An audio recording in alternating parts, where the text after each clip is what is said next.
అందరం కూడా ప్రభుని ఆరాధించుదాము. Hallelujah. Praise the Lord. Thank you Jesus. మనము ఆచారంగా కూడుకోవడం లేదు. ఇదేదో ఆనవాయితీ అని కూడా మనము ప్రభు యొక్క సన్నిధానంలో కూర్చోలేదు. ఇది మన ఆత్మలకు మేలు. ఇది మన పరిస్థితులకి విడుదల. వాక్యం చెప్తా ఉంది. ఆయన సన్నిధిలో సంపూర్ణ సంతోషము కలదు. ఈ లోకంలో ఏది కూడా సంపూర్ణమైన సంతోషాన్ని ఇవ్వదు ప్రియులారా. మీరు చూడండి, బాగా తాగేవాడిని, డబ్బంతా తాగుడికి ఖర్చు చేసేవాడిని, "ఈరోజు నువ్వు తాగావు కదా! నీకు సంతోషంగా ఉందా?" అని అడగండి. బాగా తాగి తాగి ఒకరోజు విసుగు చెంది వదిలేస్తాడు. అంటే అర్థం ఏంటండి? సంపూర్ణ సంతోషం దొరకలేదు. బాగా సిగరెట్ తాగేవాడిని కూడా అడగండి. వాడికి సంపూర్ణ సంతోషం దొరకదు. ఇంకా ఎవ్వరినైనా సినిమాలు చూసేవారిని, సీరియల్ చూసేవారిని, బాగా తినేవారిని మీరు ఎవ్వరిని అడిగినా ఎవ్వరికీ లేని full happiness, full Joy, completeness ఆయన సన్నిధిలో దొరుకుతుంది. ఆయన సన్నిధిలో సంపూర్ణ సంతోషము కలదు అని వాక్యం చెప్తుంది. ఒకవేళ నీ జీవితంలో నీకు సంతోషం లేకపోతే, అది సంపూర్ణంగా లేకపోతే, ఏదో వెలితి నీ జీవితంలో ఉంటే, ఆయన సన్నిధిలో గడపడం నేర్చుకుందాం. ఆయన సన్నిధిలో గడపడం అంటే, ఊరికే కూర్చోవడం కాదు కానీ, ఆయన ప్రతి మాటని మనము మన నోటితో ఒప్పుకోవడం. ఆయన అంతటి స్థాయిని మన నోటితో మనము వర్ణించడం. ఆయన సన్నిధిలో గడుపుదాం. ఆయనతో ఈ ఏకాంత సమయాన్ని గడుపుదాం. నువ్వు ప్రభువుని ఎంత అర్థం చేసుకున్నావో, నీ పట్ల దేవుడు ఏమై ఉన్నాడో, దాన్ని బట్టి ఆయన్ని స్తుతించుదాం. నా జీవితంలో నేను చీకట్లో ఉన్నప్పుడు నన్నాయన వెలుగులోకి తీసుకొచ్చాడు. నా నీతి సూర్యుడు ఆయన. నీ జీవితంలో నువ్వు ఆయన్ని ఎలా అనుభవించావో, నీ జీవితంలో నువ్వు ఆయన్ని ఎలా తెలుసుకున్నావో, దాన్ని ఆరాధనగా చేసి ప్రభువుని స్తుతించుదాం. నువ్వు ఆయన్ని ఆరాధిస్తా ఉన్నప్పుడు, నువ్వు ఆయన్ని స్తుతిస్తా ఉన్నప్పుడు, నీ జీవితం ఎక్కడైతే చిక్కుముడిగా ఉండిపోయిందో, ఆ ప్రతి ఒక్క చిక్కుముడి విడిపించబడుతుంది. వాక్యం చెప్తుంది. ఇవి నా మాటలు కాదు ప్రియులారా. వాక్యం చెప్తుంది. కీర్తనల గ్రంథం 8వ అధ్యాయంలో, బాలుర యొక్కయు, చంటి పిల్లల యొక్కయు స్తుతుల మూలమున ఒక దుర్గమును స్థాపించే దేవుడు ఆయన. When you focus what he is than what problem you are having. నేనే సమస్య గుండా వెళ్తున్నానో దాన్ని గురించి కాకుండా, ఆయన ఏమై ఉన్నాడో దానిని ఫోకస్ చేస్తే, ఆయన ఒక దుర్గాన్ని స్థాపిస్తాడు. ఆ దుర్గము ముందు నీ సమస్య, నీ శత్రువు, నీ అనారోగ్యము నిలబడలేదు. ఆరాధించుదాం. సమయాన్ని వృధా చేయకండి. మీ నోరు తెరిచి ప్రభువుని ఆరాధించండి.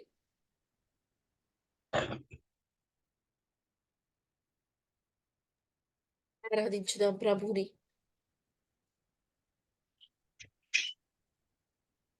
దేవాని పాదములకి స్తోత్రములు. Hallelujah! Hallelujah! Hallelujah! Thank you Jesus. Thank you Jesus. దేవా మీరిచ్చిన ఈ సమయాన్ని బట్టి మీకు వందనాలు. ప్రభువా నీకు వందనాలు తండ్రి. నీలా ప్రేమించేవారు మా జీవితంలో మాకు ఎవ్వరు లేరు ప్రభువా. నువ్వు మమ్మల్ని ప్రేమిస్తున్న దేవుడవు తండ్రి. నువ్వు మా కొరకు ప్రాణం పెట్టిన దేవుడవు ప్రభువా. చీకటిలో నుంచి, మరణ ఛాయలో నుంచి మమ్మల్ని విడిపించడానికి మా కొరకు ప్రభువా నీ ప్రాణాన్ని నాయనా మీరు మా కొరకు అర్పించిన దేవుడు తండ్రి. మీ పాదములకి స్తోత్రములు.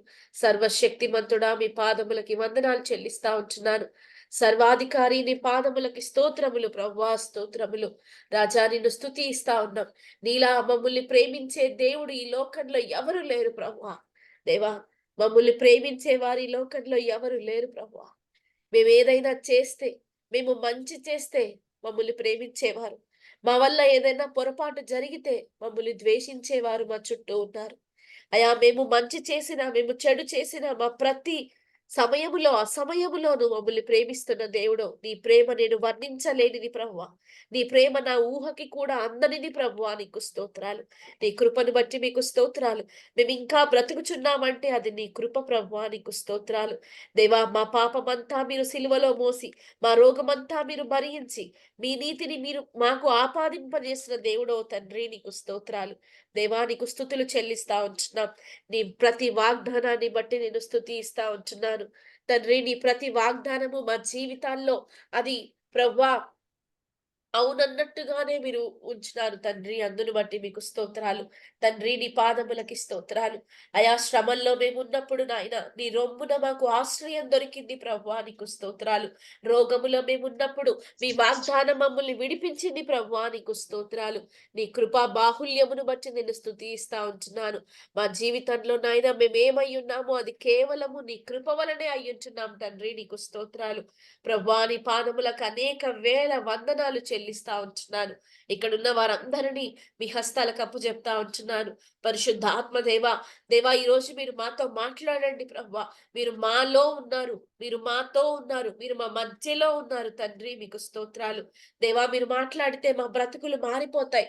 మీరు మాట్లాడితే నిన్న ఎలా ఉన్నామో ఈ రోజు అలా ఉండకుండా సూపర్ న్యాచురల్ లైఫ్‌ని మేము లీడ్ చేయడానికి నీ కృపలో, నీ కృపలో, నీ కృపలో నాయనా దేవా మమ్ముల్ని దేవా జ్ఞాపకం చేసుకున్నావు తండ్రి, నీకు స్తోత్రాలు. ఇక్కడ ఉన్న ఒక్కొక్కరితో మీరు మాట్లాడుతూ రండి. యూట్యూబ్ ద్వారా వాక్యాన్ని వింటున్న వారి యొక్క మనోనేత్రములు కూడా మీరు తెరిపించండి. దేవా, మా జీవితం నాయనా ప్రభువా ఎంత విలువైనదో క్రీస్తులో దేవా మేము తెలుసుకోవడానికి, ప్రభువా మా జీవితాన్ని మీకు యోగ్యకరంగా మేము జీవించడానికి మాకు సహాయం చేస్తూ రమ్మని యేసుక్రీస్తు వారి పరిశుద్ధ పాదముల ఎదుట ఈ స్తుతి ఆరాధన సమర్పిస్తూ ఇక్కడున్న ఒక్కొక్కరితోనైనా మీరు మాట్లాడబోతున్నందుకు మీ నామాన్ని మరింతగా స్తుతిస్తూ యేసుక్రీస్తు వారి పరిశుద్ధ నామములో అడిగి వేడుకుంటూ నేను అడిగిన ప్రతి మనవిని పొందుకొని ఉన్నానని నమ్ముచున్నాను తండ్రి. ఆమేన్. ఆమేన్. హల్లెలూయా. Praise the Lord. Thank you Jesus. దేవుని వాక్యాన్ని మనం ధ్యానించుకుందామండి. మనము దేవుని వాక్యము అన్నాం. అంటే అర్థం ఏంటండి? ఎవరు మాట్లాడుతున్నారు? దేవుడు మాట్లాడుతా ఉన్నాడు.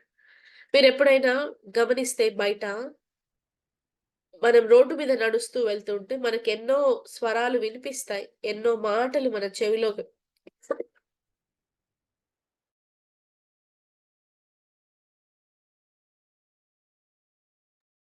ఎన్నో మాటలు మన చెవిలోకి వెళ్తా ఉంటాయి. అయితే ఒక మైక్ స్పీకర్‌లో నుంచి, ఒక సౌండ్ బాక్స్‌లో నుంచి మనకి స్వరం వినిపిస్తుందనుకోండి. దాని అర్థమైతే ఇది కాదు. సౌండ్ బాక్సు మాట్లాడుతుందని. కదండీ! సౌండ్ బాక్స్‌లో నుంచి మనకు స్వరం వినిపిస్తుంది. మీరు ఆ సౌండ్ బాక్స్ వెనకాల ఎవరున్నారో తెలుసుకునే ప్రయత్నం చేస్తే, చాలా దూరంగా ఒక వ్యక్తి నిలబడి మైక్‌లో మాట్లాడుతా ఉంటాడు. కదండీ! ఇప్పుడు మైక్‌లో మాట్లాడిన వ్యక్తిని మనము అతను మాట్లాడుతున్నాడు అంటాం. కానీ మైకు మాట్లాడింది, స్పీకర్ మాట్లాడింది అని చెప్పము. అలాగే మాట్లాడుతున్నది నేను. మీకు కనిపిస్తున్నాను. కానీ ఇవి నా మాటలు కాదు. ఎలాగైతే స్పీకర్ మాట్లాడదో, ఎలాగైతే మైకు మాట్లాడదో, ఎలాగైతే ఒక వ్యక్తి మాట్లాడతాడో, అలాగే నాలో నుంచి పరిశుద్ధాత్మ మాట్లాడుతున్నాడు. నీలో నుంచి పరిశుద్ధాత్మ దేవుడు మాట్లాడతాడు. మాట్లాడుతున్నది మనుషులుగా చూడకండి. మాట్లాడేది పరిశుద్ధాత్మ దేవుడు. ఎందుకంటే వాక్యం చెప్తుంది, పరిశుద్ధాత్మ మనలను సత్యములో నుండి సర్వ సత్యములోనికి నడిపిస్తాడు. నీకు సత్యమేంటో తెలియాలంటే ఆయన వాక్యం చదవాలి. సర్వ సత్యమేంటో తెలియాలి అంటే పరిశుద్ధాత్మతో ప్రతిరోజు సహవాసంలో ఉండాలి. హల్లెలూయా! ఈరోజు ఒక గొప్ప సత్యాన్ని మనం నేర్చుకుందాం. చాలా సార్లు మనం స్కూల్‌కి వెళ్ళిన రోజుల్ని మనం జ్ఞాపకం చేసుకుంటే, ఎందుకు పంపిస్తామండి స్కూల్‌కి? పోనీ మనమైనా స్కూల్‌కి ఎందుకోసం వెళ్తాం? తెలియని విషయాలు తెలుసుకోవడానికి. లేదంటే జ్ఞానాన్ని నేర్చుకోవడానికి. మనకు చాలా విషయాలు తెలీదు. అది నేర్చుకోవడానికి స్కూల్‌కెళ్తాం. అది నేర్చుకోవడానికి కాలేజీకెళ్తాం. ఎందుకు నేర్చుకుంటాం? ఊరికే తెలుసుకోవడానికేనా? అంత మాత్రమే కాదు. పరీక్ష కూడా మనం పాస్ అవ్వడానికి. అంటే ఈరోజు ఫస్ట్ క్లాస్‌లో మనం ఉన్నామనుకోండి. మనం అన్నీ నేర్చుకుంటాము.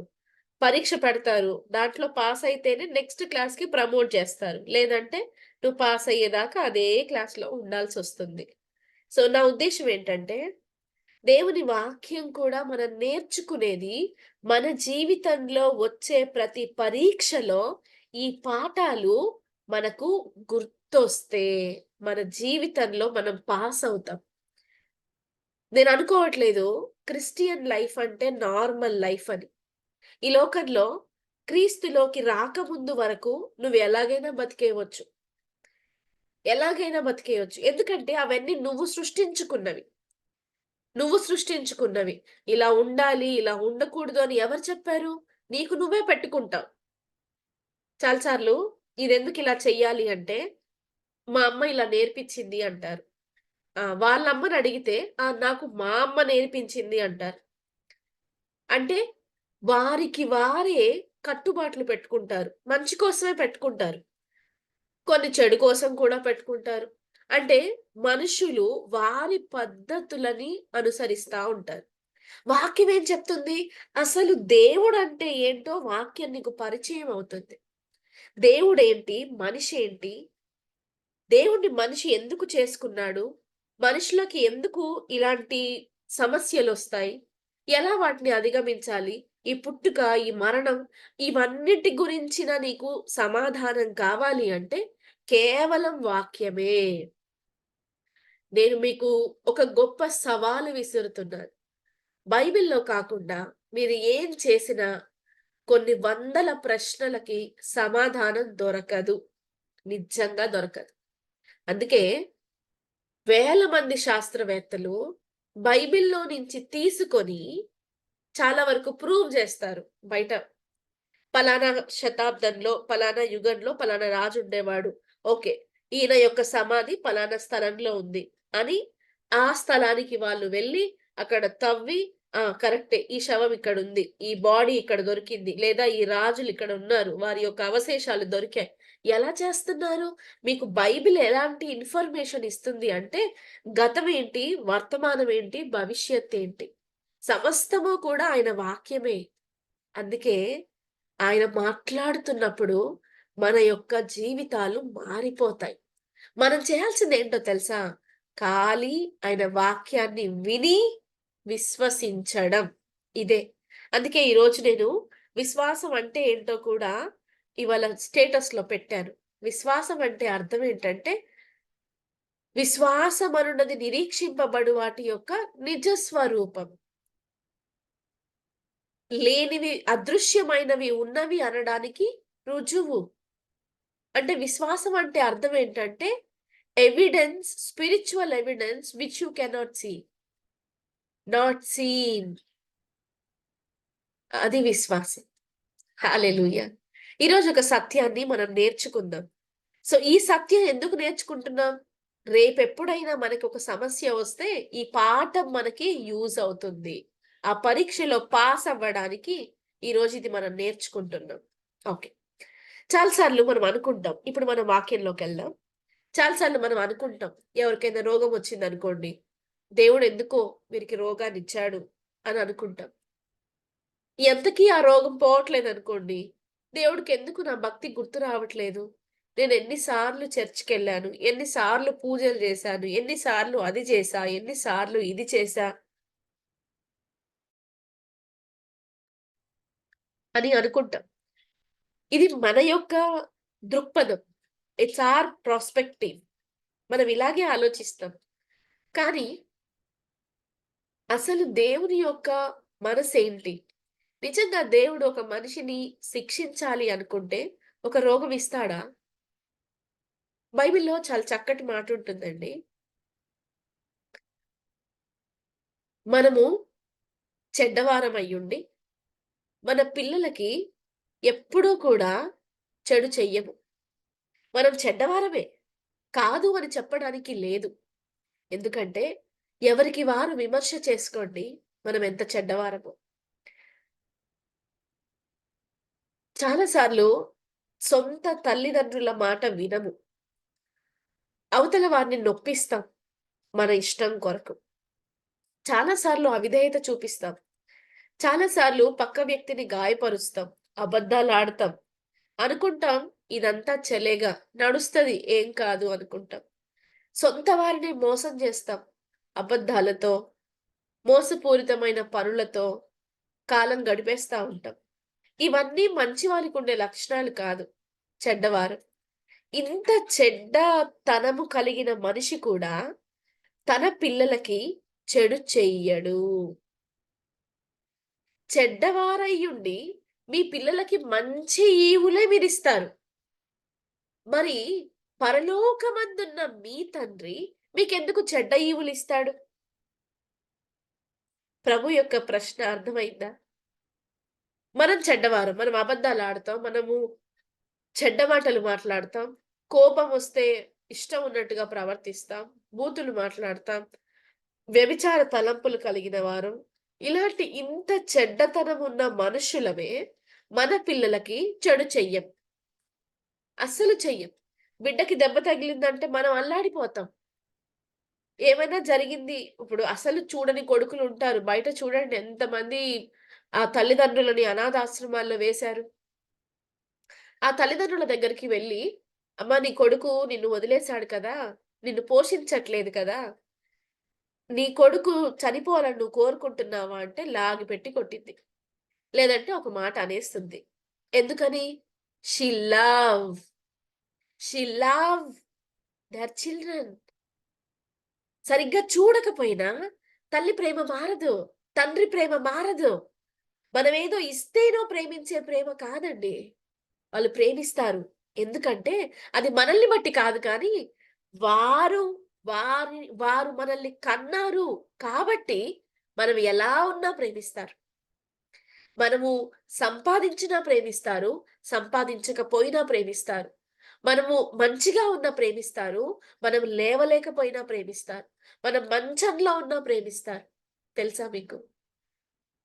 ఒక చెడ్డ వ్యక్తికి ఇంత ప్రేముంటే, తన బిడ్డల్ని ఇంత ప్రేమించే ప్రేముంటే, పరలోకమందున్న మీ తండ్రి ఎందుకు మీకు చెడ్డ ఈవులిస్తాడు? దేవుడెందుకు మీకు అనారోగ్యాన్నిస్తాడు? దేవుడెందుకు మీకు వ్యాధినిస్తాడు? దేవుడెందుకు మీకు మరణాన్నిస్తాడు? ఆలోచించారా? ఇంత చిన్న లాజిక్. వాస్తవం ఏంటంటే మనకు మరణమొస్తుంది. వాస్తవం ఏంటంటే మనకు రోగం గూడా వస్తుంది. వాస్తవం ఏంటంటే చాలా సార్లు మనము కష్టాల గుండానే వెళ్తున్నాం. అయితే ఎవరి వల్ల వస్తుంది? నాకర్థమైంది ఈరోజు దేవుడివ్వడు. ఎందుకంటే నేనెప్పుడు నా బిడ్డలకివ్వల. నా బిడ్డ నన్ను చూడట్లేదని, నా బిడ్డ పాడైపోవాలని నేను కోరుకోలా. నా బిడ్డ కాలు ఇరిగిపోవాలి, చెయ్యి ఇరిగిపోవాలని నేను అనుకోలా. మరి దేవుడెలా అనుకుంటాడు? వీడు నా మాట వినట్లేడు, వీడికి యాక్సిడెంట్ చేస్తే బావుండు అని అనుకుంటాడా దేవుడు? వీడు నాతో పాటు లేడు, నన్ను దేవుడు అని ఒప్పుకోవట్లేదు, నన్ను వదిలిపెట్టి వేరే వాటిని పూజిస్తా ఉన్నాడు, వీడిని నాశనం చేస్తే బావుండని అనుకుంటాడా దేవుడు? కాదు. కాదు. అలా అనుకోడాయన. ఎందుకంటే ఆయన ప్రేమ అయ్యున్న దేవుడు. God is love. దేవునిలో ప్రేమ అనేది ఒక లక్షణం కాదు. ఆయనే ప్రేమ. మనలో ప్రేమ అనేది ఒక లక్షణం. ప్రేమ అనేది ఒక లక్షణం. కోపం, భయం, ఆనందం, విచారం, బాధ ఇవన్నీ ఎట్లా మన దాంట్లో ఉంటాయో, ప్రేమ కూడా ఒకటి. కానీ దేవుడిలో అలా కాదు. ఆయనే ప్రేమ. ప్రేమకి నిలువెత్తు రూపం యేసుక్రీస్తు ప్రభు. అలాంటి దేవుడు నీకెందుకు రోగాన్నిస్తాడు? మరి రోగం ఎలా వచ్చింది నాకు? కదండీ! ఈ సత్యం తెలుసుకుందాం ఈరోజు.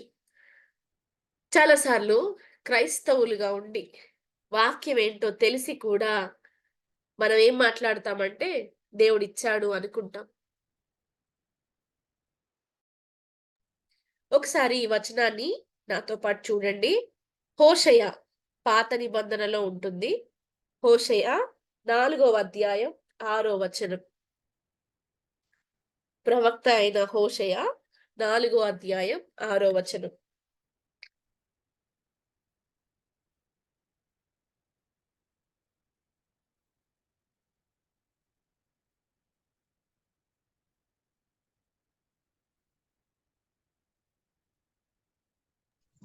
నా జనులు జ్ఞానము లేని వారై నశించుచున్నారు. ఆ! నీవు జ్ఞానం హల్లెలూయా! చాలు. చాలా అండి. ఇక్కడ చూడండి. నా జనులు. నా జనులు అంటే ఆయన చేత సృష్టించబడ్డవారు. ఆయన చేత ఎవరు సృష్టించబడ్డారు?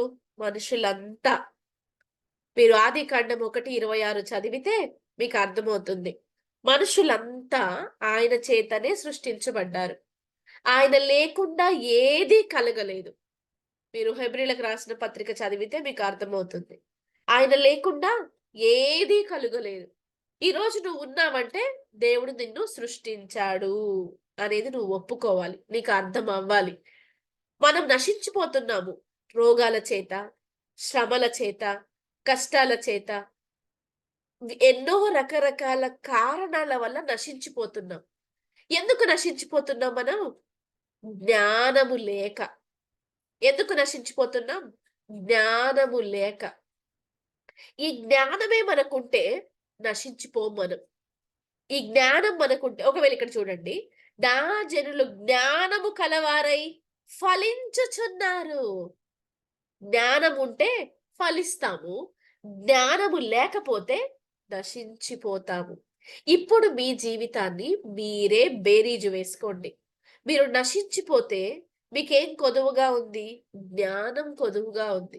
మీరు ఫలిస్తుంటే మీకేమి ఉంది? జ్ఞానం ఉంది. నా మాట మీకు అర్థమైంది అనుకుంటున్నా నేను.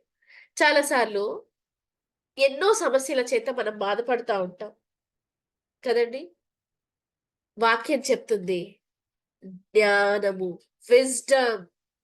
విజ్డమ్ ఎక్కడి నుంచి వస్తుంది? ఒక వార్తా పేపర్ చదివితే వస్తుందా విజ్డమ్? వస్తుంది. అంటే ఆ బుక్‌లో ఉన్న వాటి గురించే మనకు అర్థమవుతుంది. ఓ పేపర్ చదివితే ఆ పేపర్‌లో మనమేం చదివినామో దానికే అర్థమవుతుంది. కానీ ఇక్కడ ప్రభువు చెప్పే జ్ఞానం వేరు. ఈ జ్ఞానం ఏం చేస్తుందో తెలుసా? మనల్ని విడిపిస్తుంది. సమస్య ఎక్కడి నుంచి వచ్చిందో అర్థమైతే మనకి పరిష్కారం కూడా అర్థమవుతుంది. ఇక్కడికెళ్దాం మనం. అపోస్తల కార్యములు 10వ అధ్యాయం 38వ వచనం. అపోస్తల కార్యములు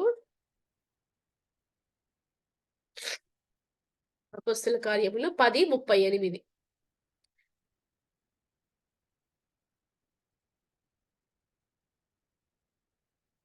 అదేదనగా దేవుడు నజరేయుడైన యేసును పరిశుద్ధాత్మతోనూ శక్తితోనూ అభిషేకించిన నదియే దేవుడు ఆయనకు తోడయుండును కనుక ఆయన మేలు చేయొచ్చు అపవాది చేత పీడింపబడిన వారినందరినీ స్వస్థపరచుతూ సంచరించుచుండెను.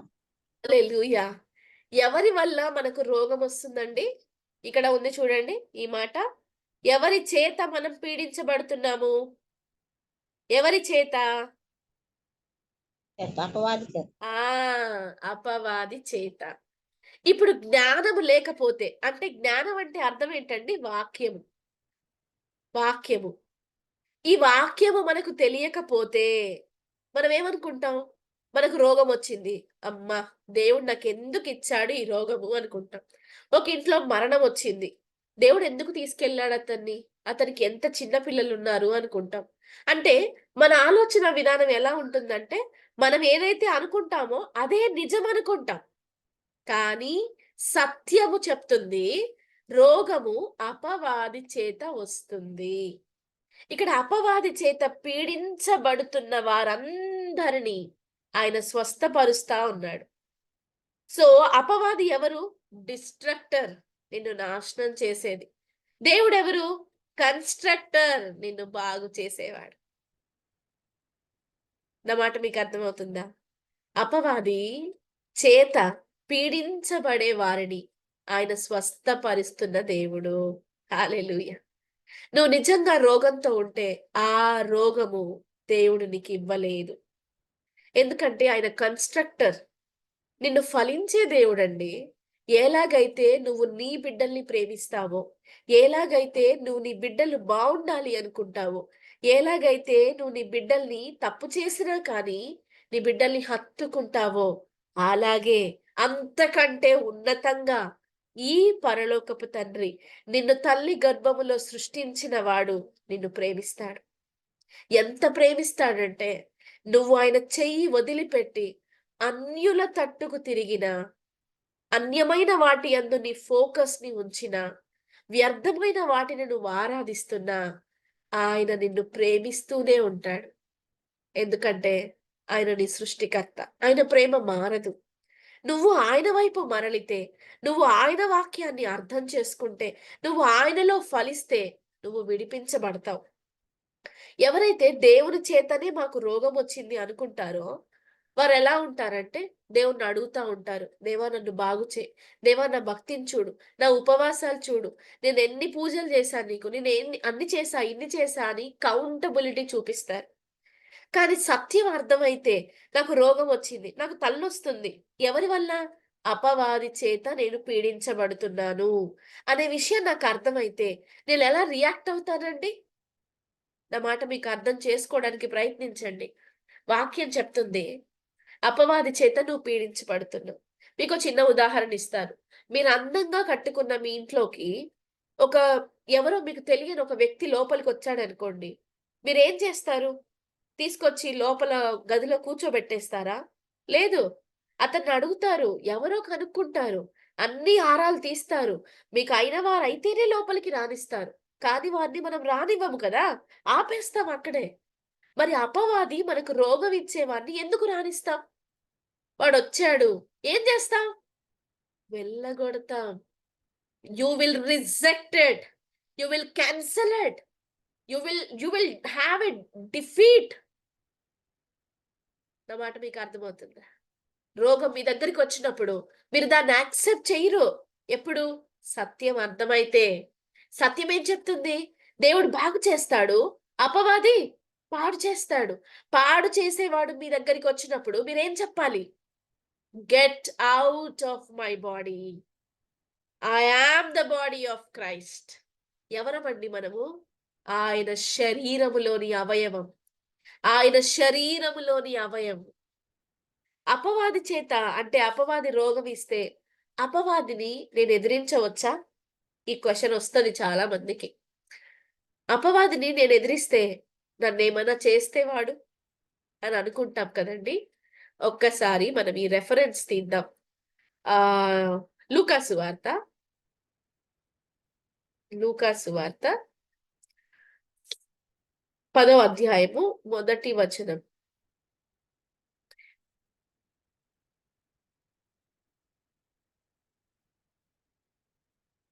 అటు తరువాత ఆ! ప్రభు 70 మంది ఇతరులను నియమించి తాను వెళ్ళబోవు ప్రతి ఊరికిని ప్రతి చోటికిని తనకంటే ముందు ఇద్దరిద్దరునుగా పంపెను.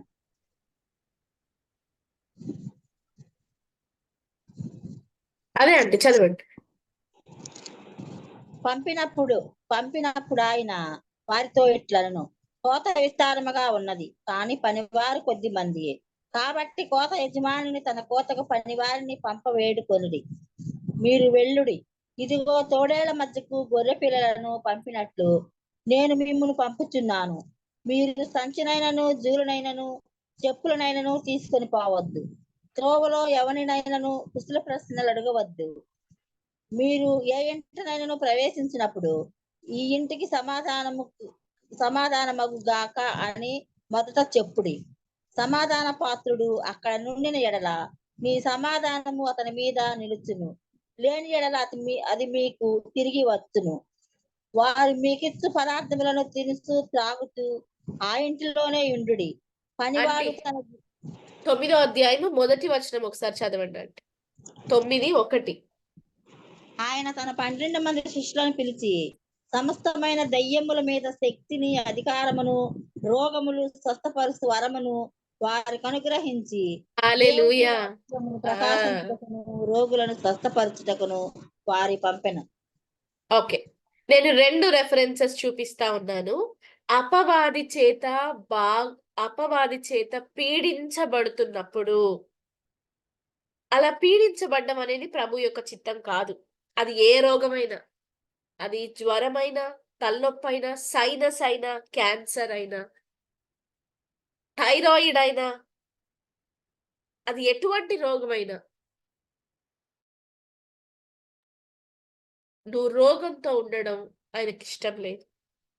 అందుకే ఆయన శిష్యుల్ని పిలిచి దేవుడు శిష్యులకు చెప్తున్న మాట, అందులో ఉన్న రోగులను స్వస్థపరచుడి.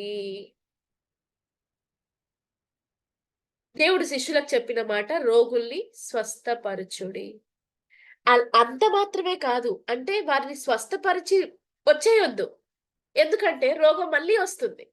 ఎందుకొస్తుంది? ఎందుకంటే మనం మన నోటితో పలుకుతాం. కదండీ! ఇక్కడ నేనున్నాను. ఇప్పుడు ఎవరినైనా ఇక్కడికి పిలిచాననుకోండి. నేను మా పాపని, "దీనా ఇక్కడికి రా" అని పిలిచాను. అప్పటి వరకు లేదు. నేను పిలిచినాక వస్తుంది. అంటే నేను పిలిచినప్పుడు ఇక్కడికి వస్తుంది. కదండీ! వాక్యం చెప్తుంది. సామెతలు 18:21 చెప్తుంది. జీవము, మరణము నీ నాలుక వశంలో ఉంది. దాని యందు ప్రీతి పడువారు దాని ఫలం తింటారు. Life and death is in the power of your tongue. నీ నాలుకతో నువ్వు జీవం మాట్లాడితే జీవం వస్తుంది. నీ నాలుకతో నువ్వు మరణం మాట్లాడితే మరణం వస్తుంది. ఇప్పుడు దేవుడు నన్ను బాగు చేశాడు. నేను మళ్ళీ ఏమనుకుంటాను? అబ్బా! మళ్ళీ కొంచెం కడుపు నొప్పి స్టార్ట్ అయిందిరా. సో, మళ్ళీ ఇంకా ఇది ఎక్కువైపోతుందేమో. స్కానింగ్‌కెళ్ళాలి. ఇలాంటి నువ్వు పలుకుతా ఉన్నప్పుడు ఏమవుతుందండి? It will get activated. అందుకే యోబంటాడు, నేను ఏదైతే భయపడ్డానో అదే జరిగింది. నువ్వు నోటితో ఏదైతే మాట్లాడతావో అదే జరుగుతుంది. ఎందుకు జరుగుతుంది? Because the word of God says life and death is in the power of your tongue. వాక్యం చెప్తుంది జీవము, మరణము నాలుక వశంలో ఉంది. దేవుడు నిన్ను బాగు చేసిన తర్వాత మరలా నీకు రోగం ఎందుకు వస్తుంది? నువ్వే నీ నోటితోనే పలుకుతావు కాబట్టి. ఈరోజు తగ్గిపోయింది. ఈరోజు బాగైపోయాను. మళ్ళీ రేపటి రోజున కనిపిస్తుంది అంటే 2 కారణాలు. అయితే నేను నా నోటితో పలుకుతాను. రెండవది నేను దాని గురించి ఆలోచిస్తాను. అందుకే మన యొక్క ఫోకస్, మన యొక్క ఆధారము మన రోగం కాదు, మన స్వస్థత కాదు, ఆయన వాక్యము. అందుకే ఈ వచనాన్ని పూర్తిగా చదివితే మీకు అర్థమవుతుంది. రోగుల్ని స్వస్థపరచాల. అలాగే దేవుని రాజ్యము మీ దగ్గరకు వచ్చిందని కూడా వారితో చెప్పాలి. రోగుల్ని బాగు చేయాలి. దేవుని రాజ్యం కూడా మీ దగ్గరకు వచ్చిందని చెప్పాలి. అప్పుడు వాళ్ళ ఫోకస్ ఎక్కడుంటుంది? బాగైపోయిన దాని మీద కంటే దేవుని మీదికి వస్తుంది. అప్పుడు మీ స్వస్థతని మీరు నిలుపుకోవచ్చు. ఇప్పుడు 9వ అధ్యాయం మొదటి వచనాన్ని మీరు చూస్తే మీకొక సత్యం అర్థమవుతుంది. దేవుడు దయ్యముల మీద శక్తిని, ఎలాంటి దయ్యాలంట? సమస్తమైన దయ్యాలు. వాటి మీద శక్తిని, అధికారాన్ని దేవుడు వారికి అనుగ్రహించాడు. ఎవరికి? ఇక్కడ రాయలేదండి పాస్టర్స్‌కిచ్చాను, బిషప్స్‌కిచ్చాను, పోప్స్‌కిచ్చాను రాయలా. ఏం రాసారు ఇక్కడ? శిష్యులు. అంటే అర్థం ఏంటండి? ప్రతి ఒక్కడికిచ్చాడు. శిష్యులు అంటే ఎవరు? క్రైస్తవులు. క్రైస్తవులంటే ఎవరు? క్రీస్తుని తన నోటితో తాను అంగీకరించినవాడు. ఆయన నా కొరకు చనిపోయాడు. నా పాపాల కొరకు, నా రోగం కొరకు ఆయన చనిపోయాడని నువ్వు విశ్వసిస్తే, దేవుడు ఆయనని మృతుల్లో నుండి లేపెనని నువ్వు విశ్వసిస్తే, నువ్వు క్రైస్తవుడవు. నువ్వు శిష్యుడవు. దేవుడు నీకు ఈ అధికారం ఇచ్చాడు. ఈ అధికారంతోటి ఆయన అందరినీ స్వస్థపరుస్తా ఉన్నాడు. ఇదే అధికారంతోటి ఆయన ఈ లోకంలో ఉన్నప్పుడు ఎందరినో బాగు చేశాడు. ఎందుకంటే దేవుడు నిన్ను ప్రేమిస్తాడు. నిన్ను ప్రేమిస్తూనే ఉంటాడు. నువ్వు రోగంతో ఉండడం ఆయనకి ఇష్టం లేదు. మీకు ఆఖరిగా ఒక వచనం చూపించి నేను ముగిస్తాను. మత్తయి సువార్త 8వ అధ్యాయము మొదటి వచనం. మత్తయి సువార్త 8వ అధ్యాయం మొదటి వచనం. ఎవరైనా తీస్తే చదవండి. ఆయన కొండ మీద నుండి దిగి వచ్చినప్పుడు బహు జన సమూహములు ఆయనను వెంబడించెను.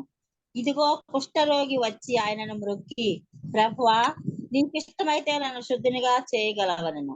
అందుకు ఆయన చెయ్యి చాపి వాని ముట్టి, నాకిష్టమే, నీవు శుద్ధుడవు కమ్మని చెప్పగా తక్షణమే వాని కుష్ఠరోగమును శుద్ధి ఆయన.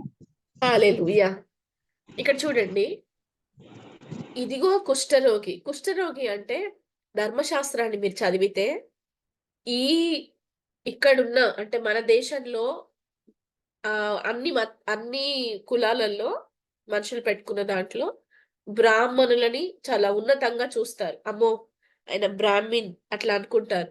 వారు పాటించే ఆచారాలని 100, 100కి పైన వేసుకుంటే అలాంటి కఠినమైన ఆచారాలు యూదులు పాటిస్తారు. యూదులకున్నన్ని ఆచారాలు మన ప్రపంచంలోనే ఎవరు పాటించలేరు. అంత కఠినంగా ఉంటాయి వాళ్ళ ఆచారాలు. ఎంత కఠినంగా అంటే, మనము దినములో 3 సార్లే ఉదయం, మధ్యాహ్నం, సాయంత్రం అంటాం. వాళ్ళు దినాన్ని 8 భాగాలు చేస్తారు. ప్రతి భాగంలో కూడా వారి స్నానం ఉంటుంది. ప్రతి భాగంలో కూడా వారి ధూపం ఉంటుంది. వారిని మీరు చూస్తే నిజంగా నిర్ఘాంతపోతారు. ఇంత ఇంత కట్టుదిట్టంగా ఆచరిస్తారా? వారు దేవుని భక్తి విషయంలో తగ్గరు. అది పాత నిబంధనలో వారికొచ్చిన ధర్మశాస్త్రం. చాలా కఠినంగా ఉంటాయి. ఎంత కఠినం అంటే, వారిలో ఒక వ్యక్తికి కుష్ఠరోగం వస్తే వెలేస్తారు. చిన్న మచ్చ ఉన్నా గాని లోపల పెట్టుకోరు. అంత వెలేస్తారు. కడగా ఉంచుతారు. 7 సంవత్సరాలు కడగా ఉండాలి. రోగం ఈరోజు తగ్గిపోయిందిరా బాబు, నేను లోపలికొస్తానంటే రానివ్వరు. 7 సంవత్సరాలు కడగా ఉంచుతారు. అలాంటి ఒక భయంకరమైన ఆచారాలు కలిగింది యూదులు. ఇక్కడ యేసుక్రీస్తు ప్రభువారు కూడా యూదా గోత్రంలోనే పుట్టాడు. ఆయన దగ్గరికి కుష్ఠరోగొచ్చాడు. కుష్ఠరోగి అసలు రాకూడదు కదండీ! ఇప్పుడు నేను చెప్పిన అన్ని పాయింట్స్‌ని మీరు అర్థం చేసుకుంటే, కుష్ఠరోగి చాలా కడగా ఉండాలి. ప్రభు దగ్గరికి రావద్దు. కానీ కుష్ఠరోగికి అర్థమైంది ఆయన రక్షకుడని, ఆయన బాగు చేస్తాడని. అప్పటి వరకు ఎన్నో వింటూ వచ్చి ప్రభు దగ్గరికొచ్చాడాయన. అందుకే పిలవడం కూడా చూడండి, ప్రభువా అని పిలుస్తాడు. మీరు ఇంగ్లీష్‌లో చూస్తే లార్డ్, లార్డ్, ప్రభువా. బోధకుడిని అయితే టీచర్ అంటారు. లేకపోతే ప్రీచర్ అంటారు. యూదా మతంలో చాలా మంది బోధకులున్నారు. చాలా మంది యాజకులున్నారు. ప్రవక్తలున్నారు. కానీ యేసుక్రీస్తు ప్రభువుని ఒక ప్రవక్తగా, ఒక బోధకుడిగా, ఒక ఉపదేశకుడుగా కాదు చూసింది. అంతకు మించి, అంతకు మించి లార్డ్, ప్రభువా, ప్రభువా, నీకిష్టమైతే నన్ను శుద్ధునిగా చేయగలవు. ప్రభువుకి ఇష్టమా కాదా అని కుష్ఠరోగి అడుగుతున్నప్పుడు, దేవుడు తన సమాధానానికంటే ముందే ఆయన్ని బాగు చేస్తాడు. అందుకాయన చెయ్యి చాపి వాన్ని ముట్టుకొని, ఆయన్ని ముట్టుకున్నాక చెప్తాడు, నాకిష్టమే. దీన్ని బట్టయినా మీకు అర్థం కాలేదా? నువ్వు రోగంతో ఉండడం ఆయనకిష్టం లేదు.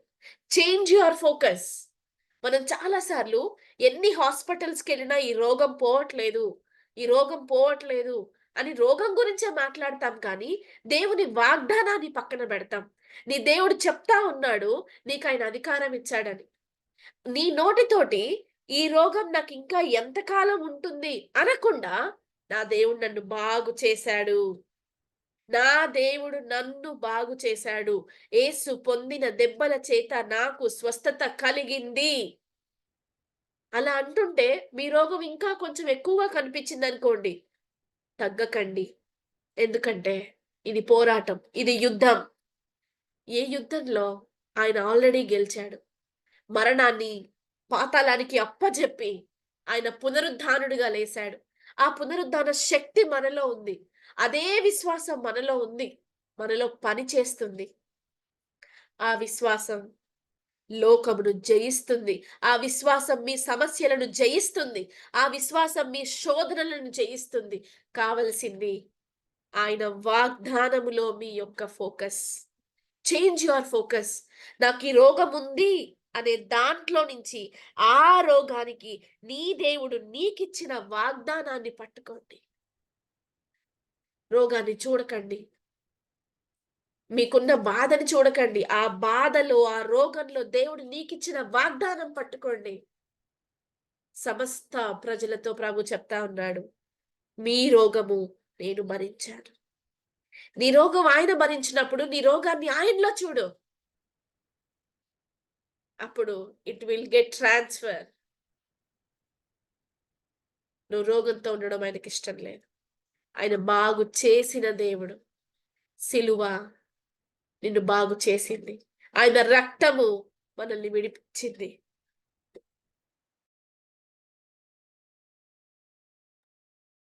ప్రార్థించుకుందాం. మహాపరిశుద్ధుడా నీ పాదములకి స్తోత్రములు. దేవా, నువ్వు మమ్మల్ని బాగు చేసిన దేవుడవు తండ్రి, నీకు స్తోత్రాలు. ప్రవ్వా, మీ వాక్యం చాలా సూటిగా నాతో మాట్లాడుతా ఉంది. జ్ఞానము లేక ఇంతకాలము ఈ రోగము నాకు నువ్విచ్చిందే అనుకున్నాను. ప్రవ్వా, దయతో మమ్మల్ని మన్నించండి. ఈ రోగము కడదాకా మాతో వస్తుంది అనుకుంటున్నాము. మమ్మల్ని క్షమించండి. మీ వాక్యం మమ్మల్ని ప్రతి ఒక్క సందిగ్ధం నుంచి, ప్రతి ఒక్క సంక్షోభం నుంచి విడిపించింది. ప్రభువా, నీకు స్తోత్రాలు. ఈ ప్రతి రోగాన్ని యేసు నామములో నేను కొట్టివేస్తా ఉన్నాను. మీరు మాకిచ్చిన అధికారం చొప్పున ఈ రోగాన్ని మేము కొట్టివేస్తా ఉన్నాం. ఈ ప్రతి ఒక్క రోగాన్ని మేము కొట్టివేస్తా ఉన్నాం. ప్రతి ఒక్క రిపోర్ట్స్‌ని మేము చేంజ్ చేస్తా ఉన్నాం. దేవా, నీకు స్తోత్రాలు. ఒక గొప్ప సాక్షిగా మమ్మల్ని మీరు నిలవబెట్టుకోమని మీ వాక్యములో నుంచి ప్రభువా మేము ప్రార్థిస్తా ఉంటున్నాం. ఇక్కడున్న వారందరినీ కూడా దయతో మీరు జ్ఞాపకం చేసుకొని ప్రతి ఒక్కరికి కావలసిన ప్రభువా ఆయా విశ్వాసాన్ని ఇంకా ఇంకా నాయనా వేరు పారి స్థిరపరచండి. దేవా, క్రీస్తులో నాటుకబడ్డానికి మాకు సహాయం చెయ్యండి. ప్రభువా, నీకు స్తోత్రాలు. మీ సన్నిధిలో సంపూర్ణ సంతోషం. అవును ప్రభువా, ఈరోజు మేము సంపూర్ణ సంతోషమైన విషయాన్ని తెలుసుకున్నాం. అవును తండ్రి, మీకు స్తోత్రాలు. ఇక్కడున్న వారందరినీ మీ హస్తాలకు అప్పచెప్తూ నా ప్రభు, నా రక్షకుడు, మీ ప్రియ కుమారుడైన యేసుక్రీస్తు వారి పరిశుద్ధ నామములో ఈ ప్రార్థన అడిగి వేడుకుంటూ, నేను అడిగిన ప్రతి మనవిని మీ నామములో నేను పొందుకొని ఉన్నానని నమ్ముచున్నాను తండ్రి. ఆమేన్. ఆమేన్. హల్లెలూయా. Praise the Lord. Thank you Jesus.